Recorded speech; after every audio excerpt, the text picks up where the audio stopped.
తెలుసా తెలుసా లేదా చెప్పండి అమ్మా. ఇవి లెటర్స్.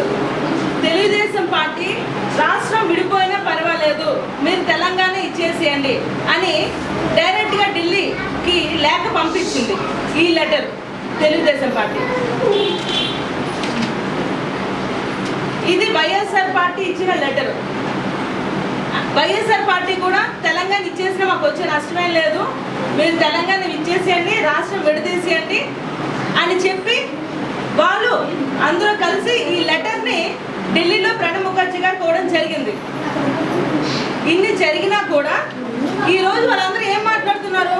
కాంగ్రెస్ పార్టీ రాష్ట్ర విభజన చేసిందని మాట్లాడుతున్నారు. మరి వాళ్ళు చేసింది ఏంటి? బీజేపీ పార్టీ కూడా ఇదే విధంగా లెటర్ ఇచ్చింది. అంటే అన్ని పార్టీలు కూడా మాకు రాష్ట్రం విడదీసినా పర్వాలేదు మీరు తెలంగాణ ఇచ్చుకోండి అని కాంగ్రెస్ పార్టీకి వాళ్ళు లేఖ ఇవ్వబట్టే కాంగ్రెస్ పార్టీ ఈరోజు రాష్ట్రం అనేది విడదీసి తెలంగాణ సెపరేట్ మనకి సెపరేట్ ఇవ్వడం జరిగింది. దానివల్ల మనకు వచ్చే నష్టం లేకుండా 57,000 కోట్లు సీమాంధ్రకి మన ప్రభుత్వం మనకు అందించింది. ఈ 57,000 కోట్లలో ఇంతవరకు మన పిల్లలు ఎక్కడో హైదరాబాద్ వెళ్ళి చదువుకుంటున్నారు, అక్కడ ఉద్యోగాలు చేస్తున్నారు, అక్కడ ఇండస్ట్రీలు పెట్టుకుంటున్నారు. ఇంకా అలా జరగకుండా